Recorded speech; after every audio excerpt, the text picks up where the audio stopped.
எல்லாருக்கும் இனிய பொங்கல் நல்வாழ்த்துக்கள். இன்றைக்கி வாங்க இந்த பொங்கல் ஸ்பெஷலுக்கு சூப்பர் அண்ட் பர்ஃபெக்டான ஒரு மெஷர்மெண்ட்டில் சக்கரை பொங்கல் எப்படி பண்ணுறதுன்னு பார்க்கலாம். இதே மெஷர்மெண்ட்டில் நீங்களும் பண்ணி பாருங்கள். வாங்க இப்போ வீடியோக்குள்ளே போகலாம். Hi all, welcome to Awesome Recipe. If you are new to my channel, do subscribe. Click on the bell button, like, share and give your valuable comment below. Let's see the recipe. இப்போ நம்ம சக்கரை பொங்கல் பண்ணுறதுக்கு நான் ingredients எல்லாம் எடுத்து வச்சுருக்கிறேன். இது வந்து சட்டன் ரெசிபீஸ்க்கு இன்க்ரீடியன்ஸ் எல்லாம் நம்மளுக்கு கரெக்டாக மெஷர்மெண்ட் வேணும், அப்போ தான் இது நல்லா வரும். இப்போ இதில் 1/2 kg அளவுக்கு ரைஸ் எடுத்துருக்கிறேன். இதில் 2 கிளாஸ் அளவுக்கு 500 கிராம்ஸ் எடுத்துருக்கிறேன். அதே போல் மூங் தால் எடுத்துருக்கிறேன், சிறுபருப்பு இது ஒரு 300 கிராம்ஸ் இருக்குது. வெல்லம் வந்து 1.5 kg இருக்குது, 1500 கிராம்ஸ் இருக்குது. நல்லா இது பொடி பண்ணி வச்சுருக்கிறேன். இதில் கேஷ்யூ அண்ட் முந்திரி 100 கிராம்ஸ், கொஞ்சம் லவங்கம், கொஞ்சம் ஏலக்காய் எடுத்துருக்கிறேன். நம்மளுக்கு தேவையான அளவுக்கு எண்ணெயும் நெய்யும் எடுத்துக்கலாம், எவ்வளோ வேணுமானோ. இப்போ நம்ம ஃபஸ்ட்டு இது ரைஸை நல்லா வாஷ் பண்ணி ஒரு 2-3 டைம் எடுத்துக்கலாம். ஊற வைக்கணும்னு நீங்கள் ஊற வச்சுருக்கலாம். நான் இப்போ குக்கரில் போடுறதுனால ஊற வைக்கல.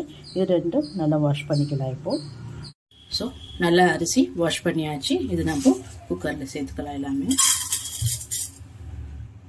ஸோ அரிசி ஆட் பண்ணியாச்சு. இப்போ 2 கிளாஸ் ரைஸுக்கு 4 கிளாஸ் தண்ணி நார்மலாக ஆட் பண்ணணும். ப்ளஸ் நான் 2 கிளாஸ் எக்ஸ்ட்ரா ஆட் பண்ணிக்கிறேன் பொங்கலுக்காக. இப்போ 6 கிளாஸ் தண்ணி நம்ம இதில் ஆட் பண்ணிக்கலாம். ஸோ ரைஸில் கொஞ்சமாக நம்ம நெய் போட்டுக்கலாம். ஸோ ஒரு பக்கம் அரிசி வச்சாச்சு. அதே போல் இந்த பைத்திய பருப்பை 1 கிளாஸ் நல்லா வாஷ் பண்ணி வச்சிருக்கிறேன், அதை நம்ம இதில் ஆட் பண்ணிக்கலாம்.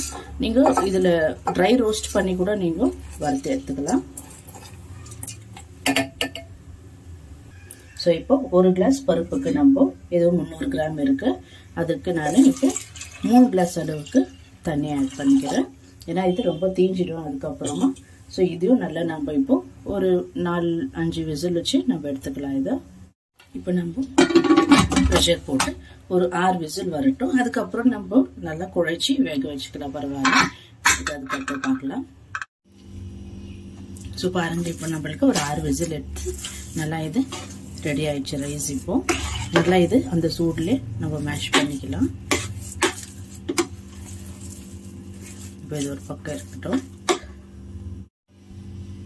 ஸோ பாருங்கள், நம்மளுக்கு பருப்பும் நல்லா வெந்து குழஞ்சி வந்துருக்கு.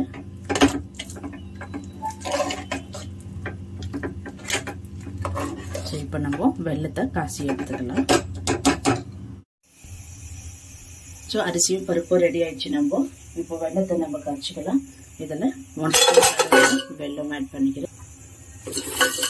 ஸோ இதுக்கு 1 கப் அளவுக்கு நம்ம தண்ணி ஆட் பண்ணி இதை மெல்ட் பண்ணி எடுத்துக்கலாம். ஸோ நம்மளுக்கு வெல்லம் மெல்ட் ஆகிறதுக்கு முன்னாடி ஒயிட் ரைஸ் வச்சுருக்குறீங்களா, ரைஸும் பருப்பும் இன்னொரு பாத்திரத்தில் மாற்றி நல்லா மிக்ஸ் பண்ணி வச்சுக்கிறேன். ஸோ வெல்லம் நல்லா மெல்ட் ஆகிருக்கு. இன்னும் ஒரு 5 நிமிஷம் ஆகும் இதுதான் எல்லாம் கரையிறதுக்கு. கரைஞ்சதுக்கப்புறம் ஒரு வடிகட்டியில் ஃபில்டர் பண்ணி எடுத்துக்கலாம். ஏன்னா சம்டைம்ஸ் தூசியெல்லாம் இருக்கும் இதில், மண்ணு. ஸோ பாருங்கள், இப்போ சாதத்தை நான் இன்னொரு பாத்திரத்தில் மாற்றிக்கினேன்.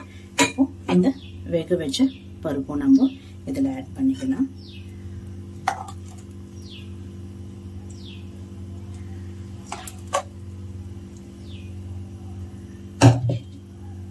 பாருங்க, அரிசியும் பருப்பும் இன்னொரு பெரிய டிஷ்ஷால் ஆட் பண்ணியிருக்கிறேன். இதில் நம்ம வெல்லம் இப்போ ஆட் பண்ணிக்க போகிறோம். ஸோ இதில் ஒரு ஸ்ட்ரைனர் வைக்கிறேன். அது மேலே நம்ம இது வெல்லத்தை ஃபில்டர் பண்ணிக்கலாம்.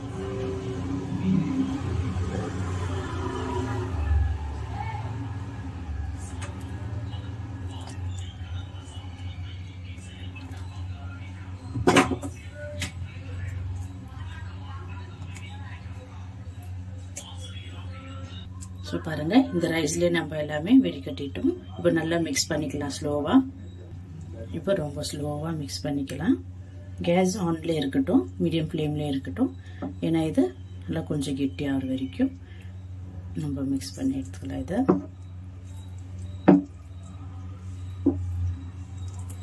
மெல்லமாக பண்ணணும், இல்லைன்னா மேலே செஞ்சிடும். இதை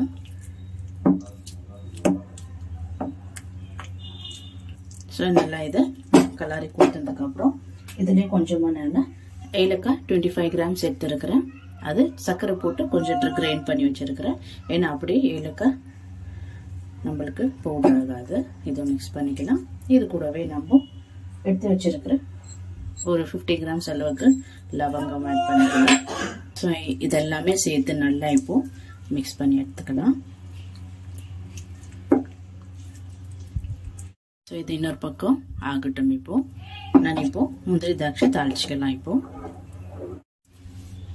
ஸோ நம்ம தாளிக்கிறதுக்கு முந்திரி திராட்சை இதில் கொஞ்சம் ஒரு 100 ml அளவுக்கு நெய் ஆட் பண்ணிக்கிறேன். நல்லா இது ஹீட் ஆகட்டும். இப்போ லைட்டாக சூடு இருந்தால் போதும் நம்மளுக்கு. ஸோ கீ நல்லா நம்மளுக்கு இப்போ ஹீட் ஆயிடுச்சு. இதில் 100 கிராம்ஸ் அளவுக்கு முந்திரி பருப்பு எடுத்துருக்கிறேன். அதை ஆட் பண்ணிக்கலாம். நல்லா லைட்டாக கோல்டன் ப்ரௌன் வரணும், ரொம்ப தீயக்கூடாது. பாருங்கள், இது நம்மளுக்கு நல்லா இப்போ முந்திரி ரோஸ்ட் ஆயிடுச்சு. முந்திரி ரோஸ்ட் ஆனதுக்கப்புறமா 100 கிராம் அளவுக்கு ட்ரை கிரேப்ஸ் எடுத்துக்கிறேன். அதை ஆட் பண்ணிக்கலாம்.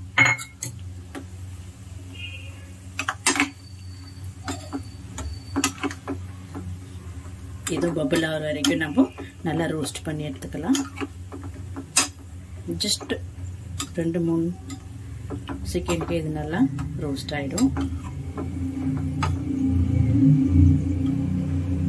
ஸோ அவ்வளோதான். இப்போது ஃப்ளேம் ஆஃப் பண்ணிடலாம். இதிலே கொஞ்ச நேரம் அது நல்லா டபுள் ஆகும். இதெல்லாம் ரொம்ப தீஞ்ச மாதிரி ஆகிடும். பாருங்கள், நான் ஃப்ளேம் ஆஃப் பண்ணது அப்புறம் கூட இன்னும் இது டபுள் ஆகுது. ஸோ அவ்வளோதான். இப்போது இது நம்ம பொங்கலில் ஆட் பண்ணிக்கலாம்.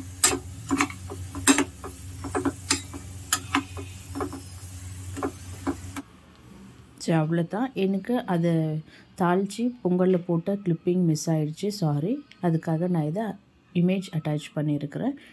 தாளித்து இதில் பொங்கலில் போட்டுட்டா உங்களுக்கு சூப்பரான ஒரு சக்கரை பொங்கல் ரெடி ஆயிடுச்சு. உங்களுக்கு இந்த வீடியோ பிடிச்சிருந்தா லைக் பண்ணுங்கள், ஷேர் பண்ணுங்கள்.